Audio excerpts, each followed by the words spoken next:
Hey, I'm glad that you're here. Hope you're having a good time. Hope you had a good time with the game and the challenge. I'm looking forward to seeing your artwork. Some of you may wonder, where are you at, Pastor Dave? I'm not at high school or middle school because I like you guys both and I can't decide. So just to let you know. But I do want to give you a couple informational things. First of all, happy birthday. This past week, Forrest Shoemaker had a birthday. Evan Roll had a birthday. Judah Globally had a birthday this past week. So happy birthday to you guys. Coming up is Elizabeth Sayers. So if you know of any of those people, tell them happy birthday. Also, want to remind you that Friday, August the 28th, there's a drive-in movie here at the church. So come out and check that out. Some of you may be wondering about the challenge from last week. You know who won in the group that you were in, where you were at, but who won overall? Who had the longest time? So I took a look at all the videos that the people took and made a decision. But I do want to share those videos with you. Middle school, you did it twice. I took the first time you did it, not the second time. So check out these videos. I think they're kind of funny. Put the Alka-Seltzer, swig.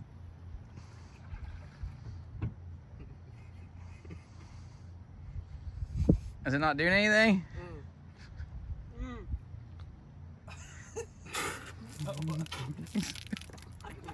Laugh.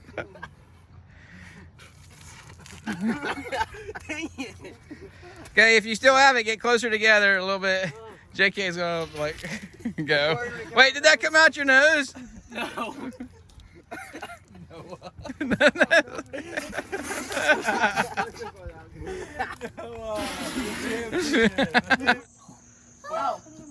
Okay, now take full mouthful of Sprite. Remember, don't swallow it. Just put it in your mouth. You're supposed to keep your mouth closed. That's the point of this. Uh-oh. Oh, Kaylee's about to blow. Oh, my goodness. Kaylee, keep going, Kaylee. Keep going, Kaylee. Go out her nose. Go out her nose. Go. Oh, there it is. Yes. Put it in your mouth. Do not Put it in your mouth and then drink it. No, don't drink it. Keep it in your mouth as long as you can.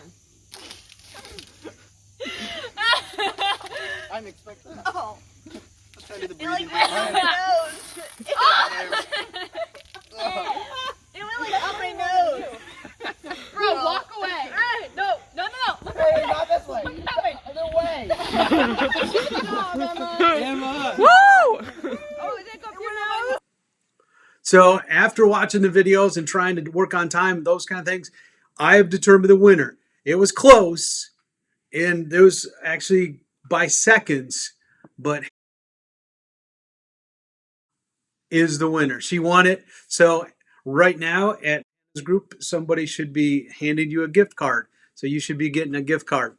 Hey, I want to start by telling you the message by telling you a story. Back in the day, there was a guy and a girl from two different tribes of people that got married. And at their wedding reception, the groom told a riddle to some of the guys from the bride's town, and he made a bet with them that they couldn't solve this riddle.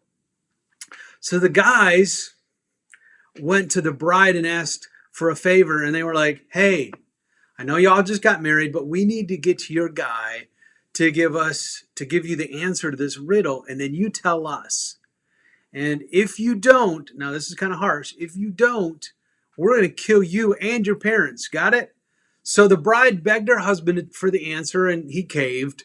And she passed that intel on to her hometown guys, and they solved the riddle and won the bet. The groom was not happy about it. As a matter of fact, he lost his temper and killed a bunch of their people, and then he left town. Obviously, overreaction, shouldn't have killed people. Left town, and the bride's dad was like, that was the worst wedding reception ever. And so he assumes the groom is gone for good. And so he gives his daughter to be married to somebody else. And after some time passes, the groom comes back and he asks his wife's dad, hey, where's my wife? And the dad's like, I thought you were gone. And so I gave her to be married to somebody else.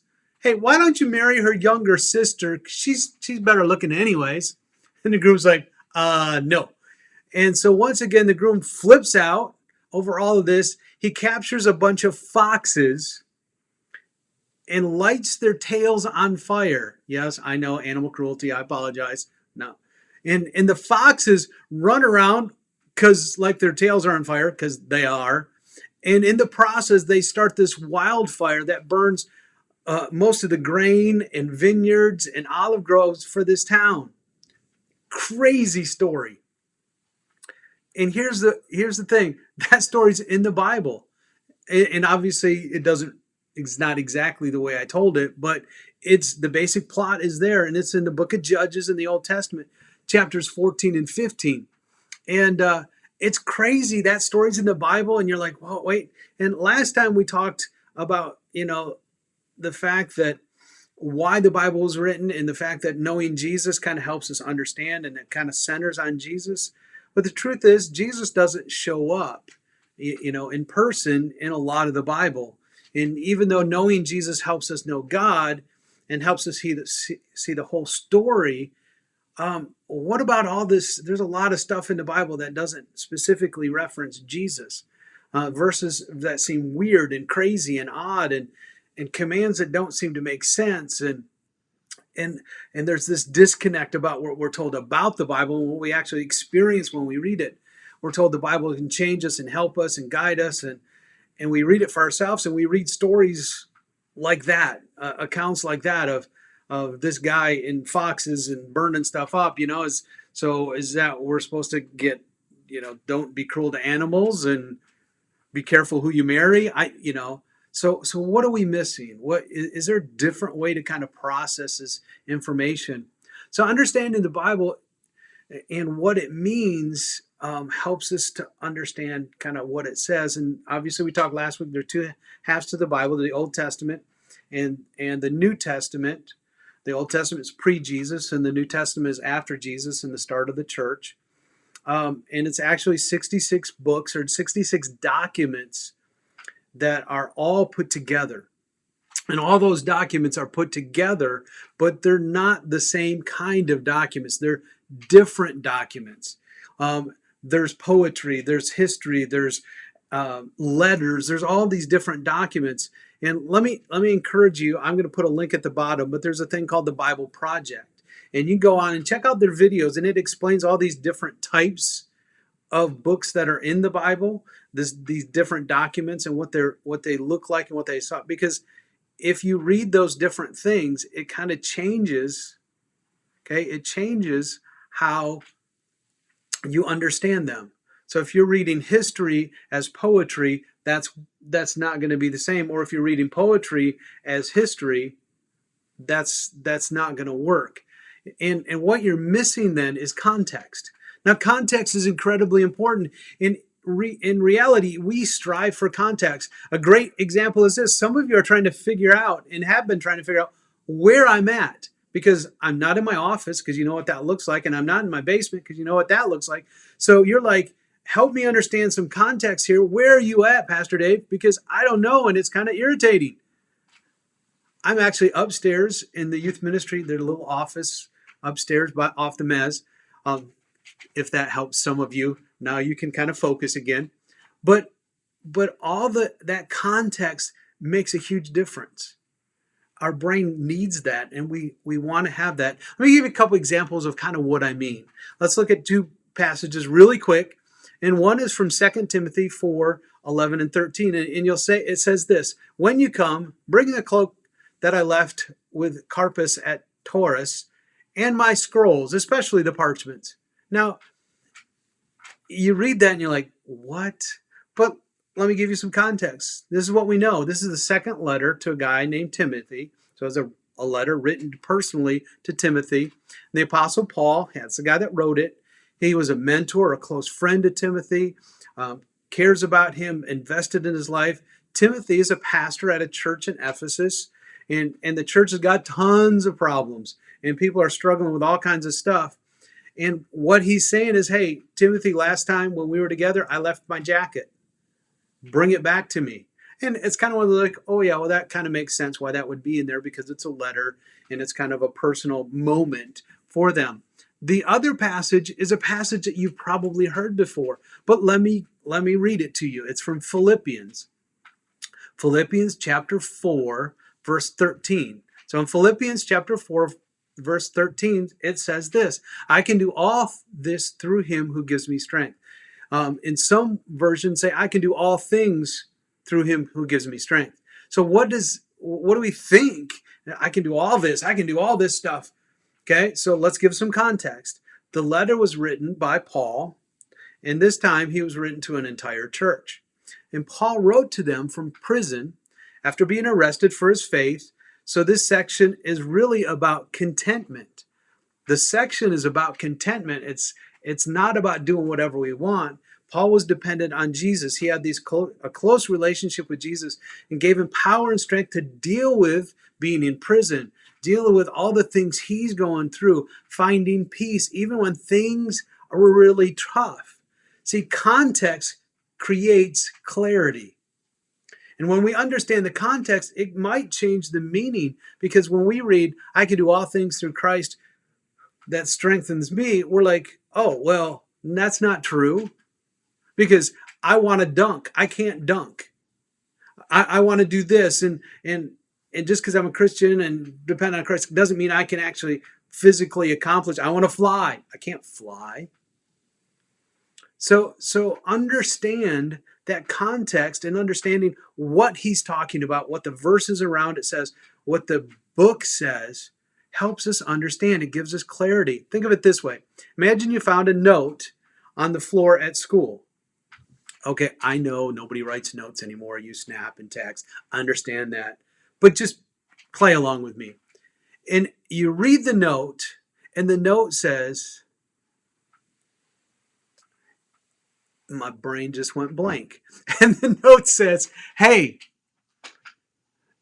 I said I'm sorry. Quit holding a grudge. Move on. And that's what the note says. And now here's the thing. You're reading the note. You don't immediately go, oh, this is for me. No, you understand I found this note on the ground. I picked it up. And so somebody in the school wrote the note to somebody else, and you probably like, oh, there was obviously somebody was offended and hurt, and the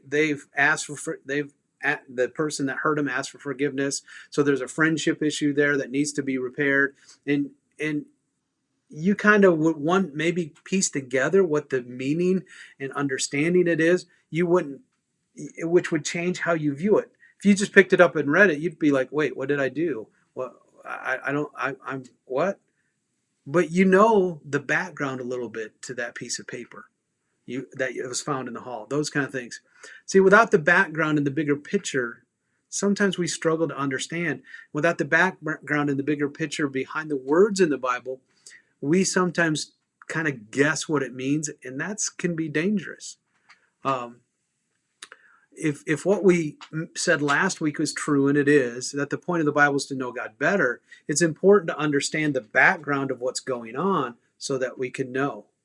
So the next time you come across a verse you don't understand, try asking some of these questions. And here's the questions.